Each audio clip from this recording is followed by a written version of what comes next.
자, 보이지 않던 기준선의 방향이 틀어졌을 경우 분기점에서 매수 타점을 잡는 것이 가장 좋고, 방향을 잘 돌린 주가는 그 이후에도 다시 한번 매수 기회를 주면서 올라가니까 너무 이격을 많이 벌린 상태가 아니라면은 적당한 선에서 매수 타점을 잡는 것이 좋다.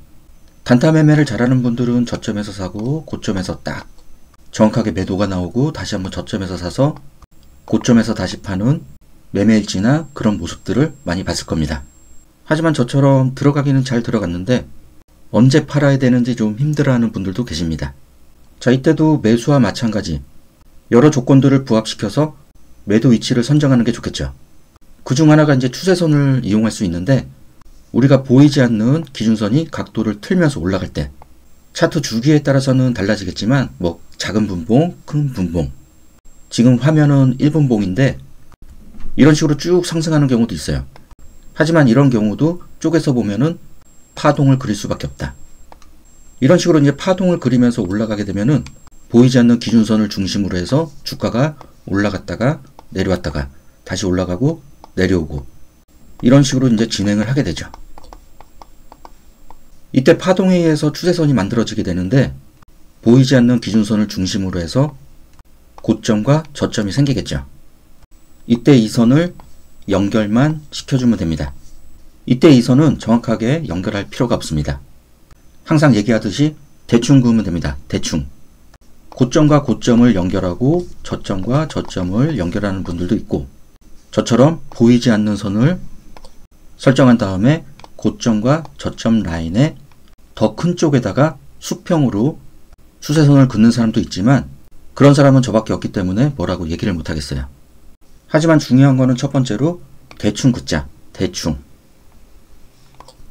두 번째로는 대충 그어놓은 선에 상단선과 하단선이 들어가게 되는데, 이렇게 설정을 할 경우는 얘네 두 선은 평행을 이루어야 됩니다. 이렇게 그으면 안 된다는 얘기예요. 그런데 여기서 의문점은, 야, 그래도 좀 정확하게 그어야지 대충 그으면 어떡하냐. 그래서 조금 덧붙이자면은 이 각도를 트는 지점과 얘가 올라갔다가 내려오고 다시 넘어가는 이 저점을 잡아주면 좋습니다. 하지만 왜 대충 그어도 되냐고 말씀을 드리냐면은, 자, 만약에 내가 여기다 그었어. 아니면은 여기다 그었어요. 그럼 뭐가 다르죠? 현재 이 선을 잘 그었냐 안 그었냐 이 문제가 아니라, 문제는 여기서 발생을 합니다. 내가 좀 더 일찍 매도를 할 것인가, 아니면 조금 더 늦게 매도를 할 것인가. 그 다음 기준선은 기준선 중심으로 해서 이제 파동이 일어나는데, 이 파동 폭에 의해서 이 기준선은 계속해서 움직이죠. 각도가. 예를 들어서 이런 식으로 이제 움직이다가 이렇게 갔어요. 그럼 큰 틀 안에서 큰 기준선이 일단은 지나가고, 그 다음에 작은 기준선이 상방으로 고개를 돌립니다. 그래서 차트들을 보게 되면은 큰 기준선이 있고 주가가 계속해서 각도를 틀면서 올라가다가 어느 정도 고점권에서는 다시 하방으로 각도를 틀게 됩니다. 이때 다시 한번 큰 틀에서 지지를 받으면서 각도가 다시 한번 변경이 되고, 이 큰 기준선의 각도가 바뀌면서 얘가 올라가다가 저항을 맞게 되죠. 그래서 기본적인 차트 흐름으로 봤을 때는 이 각도가 바뀌는 기준선을 이탈했을 경우 주가는 다시 반등을 하게 됩니다. 그럼 이 경우도 똑같이 보이지 않는 기준선을 중심으로 해서 주가가 올라갔다가 다시 내려오고 다시 올라가야 되겠죠. 하지만 이때 저항을 맞고, 자, 빠져버리면 끝난 거고, 지켜주면서 돌려버리면은 이 기준선의 각도가 다시 한번 상방으로 돌아가요. 자, 이 부분이 수강생 기초강의에 나오는 파동과 추세. 파동 진폭에 의해서는 이제 각도가 틀어질 수도 있고, 먼저 잡아놨던 기준선은 계속해서 올라갑니다. 그러면은 이렇게 만약에 대충 거도 된다 그랬으니까 이런 식으로 이제 만약에 올라갔다. 그럼 이때는 진행을 하고 있는 상황이기 때문에 이 부분, 고점 부분이 더 폭이 크죠. 그래서 이런 식으로 이제 수평으로 그어놓고 하단선도 같은 크기로 자 내려옵니다. 그리고 나서 예전에도 알려드린 내용이지만 이 사이에 다시 중심선이 지나가요. 이 부분을 잘 보세요. 그러면은 기준선, 눈에 보이지 않는 기준선을 중심으로 해서 주가가 올라갔다가 내려오는 건 당연하고, 그럼 이제 내려왔으니까 올라가야 되겠죠. 그런데 이때 올라가다가 저항을 맞았어요. 이때 중요합니다. 아까 뭐라 그랬어요? 기준선을 주가가 통과를 하고 상승을 시켰다가 다시 깨고 내려왔다가 다시 돌파를 하고, 이렇게 진행을 해야 되는데 얘가 내려오지 않고 지지가 나오고 돌아가 버리면은 수평으로 흘러가던 기준선의 각도가 바뀐다 그랬죠. 깨고 내려왔을 때도 마찬가지. 자, 올라가다가 저항을 맞고 자, 이렇게 빠져야 됩니다. 그러면은 수평으로 흘러가던 기준선이 하방으로 다시 각도를 틀게 돼요. 그런데 이때 지켜주면서 여기를 다시 뚫어버리면은 이때 다시 한번 각도가 상방으로 바뀐다 그랬죠. 그럼 이 캔들은 저항을 맞고 자, 밑으로 빠져도 됩니다. 지켜주고 올라가면 되니까. 이 중간에 선 하나 더 설정을 했죠. 이때 좋은 저항을 받고 자, 내려왔을 때 좋은 지지가 나와주고 돌리면은 기준선의 각도가 바뀌거나 계속해서 유지를 할 수 있는 겁니다. 하지만 반대로 지지가 나와줘야 되는 자리에서 하락이 멈추지 않고 이탈을 시킬 경우 매도 관점으로 보는 겁니다. 눈에 보이지 않는 기준선과 추세선은 상당히 중요합니다. 그래서 예전에 이렇게 천천히 하락을 하는 것이 아니라 갑자기 뚝 떨어지는 음봉이 있어요. 이때 여기서 대응을 하지 못하거나 뚝 떨어지게 되면 깜짝 놀라서 매도가 나오는데 이때 매도하지 말라고 얘기를 합니다. 전제 조건은 추세 박스 안에서.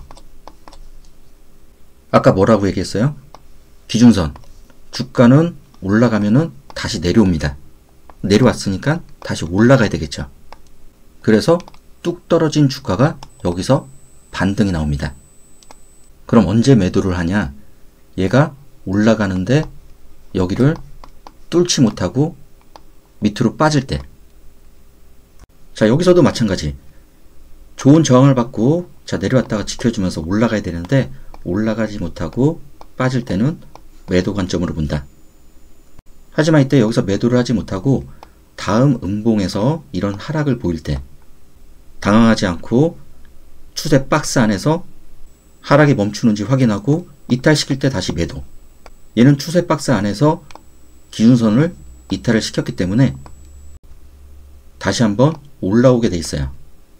그럼 이때 돌파하지 못하고 이탈시키면은 매도 관점. 그러면서 이제 각도가 바뀝니다. 다시 한번. 이렇게 흘러가게 되죠.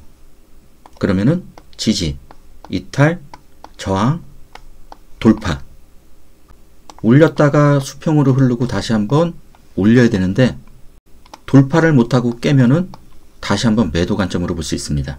그럼 다른 자리도 마찬가지고 이 자리도 마찬가지고 이것저것 조건들을 다 부합시켜 봤을 때 뭐 기간값도 마찬가지고 얘가 이 자리에서 올리지 못하면은 20선 꺾이는 자리. 이때도 기준선이 들어갑니다. 그러면은 박스 안에서 기준선을 이탈시켰을 경우는 이 친구는 다시 한번 올라가야 되겠죠. 그리고 나서 이제 통과를 하지 못하면은 넘어가지 못할 경우 하락 쪽에 더 무게를 둘 수 있다. 여기서도 똑같아요. 지지, 이탈, 저항, 돌파. 이때 이 친구가 그러면 계속해서 떨어지냐?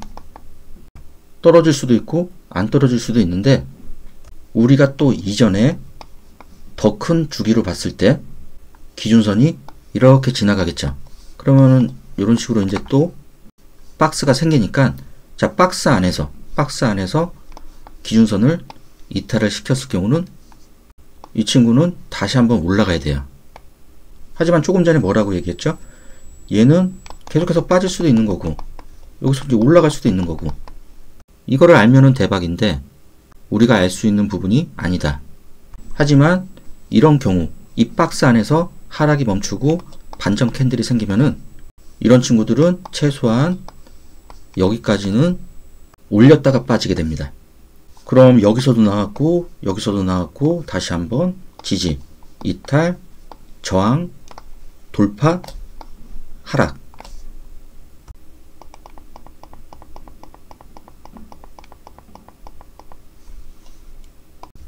지지, 이탈, 저항, 돌파 또는 하락.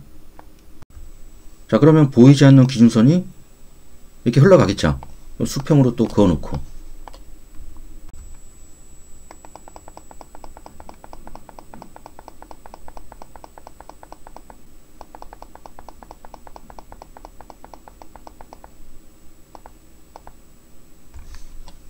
넓게 보게 되면은 이런 식으로 이제 흘러가는 거죠.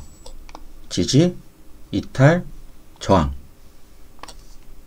여기서 돌파가 나와야 되는데 돌파를 하지 못하고 내려올 때는 위험에 대비를 해주지만 기준선이 이렇게 흘러가기 때문에 이 저점을 자 깨지 않고 지켜주면서 돌려버리면은 기준선의 각도가 바뀐다 그랬죠.